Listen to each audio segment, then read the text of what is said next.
La parole est un grand spécialiste, Boris Jamais-Fournier. Absolument, monsieur le maire. Le breaking, dont les championnats du monde avaient lieu ce 4 décembre au Théâtre du Châtelet, et vous pouvez l'imaginer, j'étais bien sûr présent, j'avais l'honneur d'assister pendant une soirée entière à ces concours de danse sur lesquels je vais revenir. Mais de fait, si cette salle du Conseil peut parfois prendre des allures de battle, j'aimerais pouvoir dire qu'il règne entre nous une camaraderie, une solidarité, une fraternité, une sororité aussi forte que celle que j'ai vue au Théâtre du Châtelet ce soir-là, parce que c'était vraiment un événement enthousiasmant, époustouflant, et qui restera longtemps dans ma mémoire.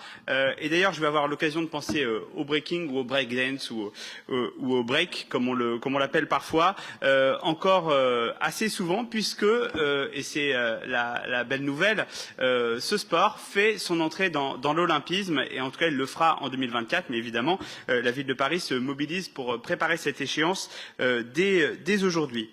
Ce breaking, il est né à New York, dans l'effervescence du quartier du Bronx, et c'est donc un style de danse évidemment issu de la culture hip-hop américaine. Il se démarque vraiment d'autres styles de danse parce qu'il est vraiment très acrobatique, que ce soit au sol ou en l'air, et il a aussi tout un décorum avec des rôles assez marquants joués par le DJ pour la musique, par le ou la MC pour animer la cérémonie. Et donc voilà, c'est un véritable show sportif.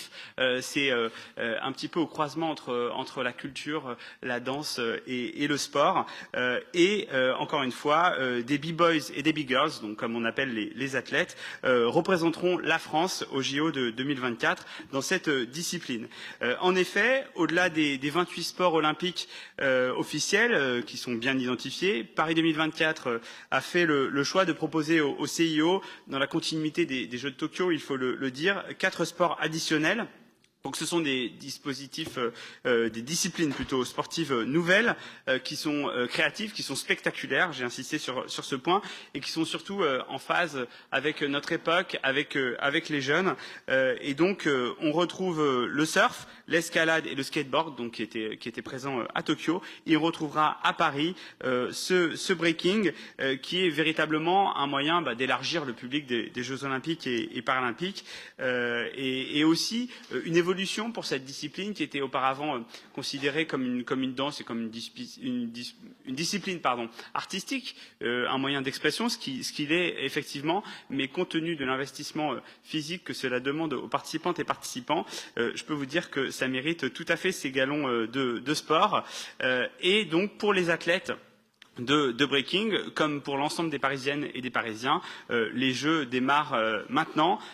Ces 3 prochaines années, véritablement, toutes les disciplines olympiques et paralympiques seront mises à l'honneur dans la capitale pour offrir au plus grand nombre l'opportunité de les découvrir, comme le breaking, c'est pas forcément le sport le plus connu, pour se les approprier, pour encourager les athlètes, et pour faire que plus que jamais la génération 2024 puisse s'accoutumer à ce sport.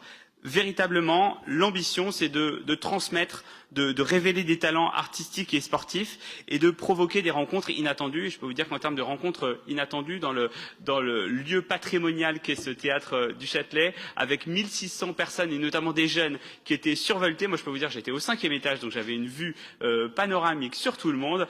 C'était vraiment quelque chose de tout à fait enthousiasmant, avec des jeunes qui venaient des 4 coins de France et peut-être même d'un peu plus loin, avec une grande diversité, et vraiment c'était un bonheur de les voir regarder ces athlètes pendant une soirée entière.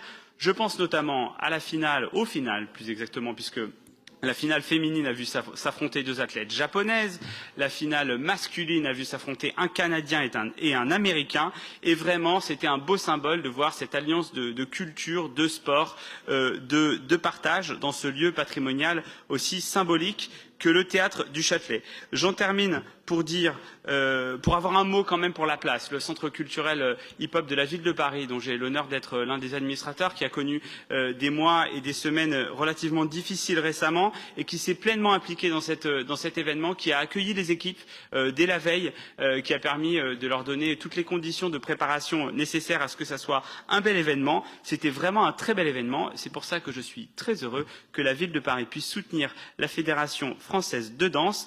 Et je vous invite donc évidemment à voter cette délibération. Je vous remercie.